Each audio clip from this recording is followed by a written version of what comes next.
Welcome again to ASP.NET Core tutorial. In this video we will learn how to create multiple groups into our dropdown.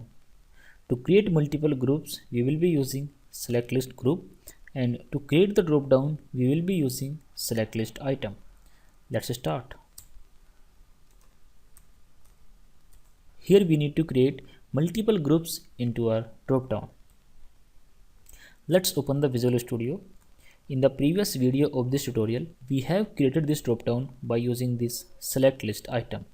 We are passing few objects to this select list item and we are creating the dropdown. Now here in this video, we will add few groups to this select list item. First, let's remove these extra properties. Suppose I do not want to use this selected or disabled. We will have a look on these properties in the later part of this video. Let's add few more data to this list. Suppose here I am using Urdu and let's use Chinese. Let's update the corresponding value as well. So suppose for this Urdu I am using value 5 and for the Chinese I am using language 6. Okay, if at this point I will run my application, then in the drop down I will get 6 values. But we need to create groups for this language. Suppose I want to create group 1 for these two languages, another group for these two second language, and another group for these two language. Before creating the group, let's right click on the select list item and choose go to definition. Here you can notice that we have one property with name group, and the type of this group is select list group. Let's go in the details of the select list group as well. The select list group is a class. It has two properties. First one is disabled and second one is name. Okay, so basically if I want to create group into my dropdown, then I need to use this select list group class, and this class is available inside microsoft.espnetcore.mvc.rendering. Let's copy this class, go back to the controller, and here we need to create a group. Let's create a group. Suppose the name is group1, and let's use this select list group class. And here we need to pass the name. First we will pass the name and then later we will discuss on the disable property.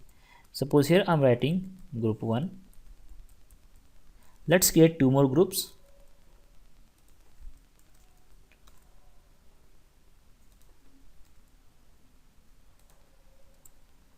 Okay, so here you can notice that we have three groups into the application. Now we need to assign these groups to our data, and we can do that easily by using this group property.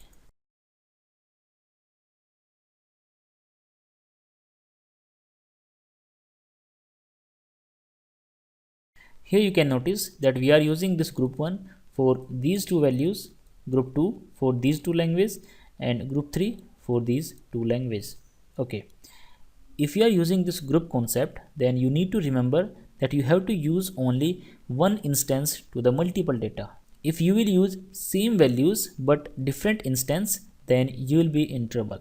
To get the better result, you need to use same instance and same value for multiple properties.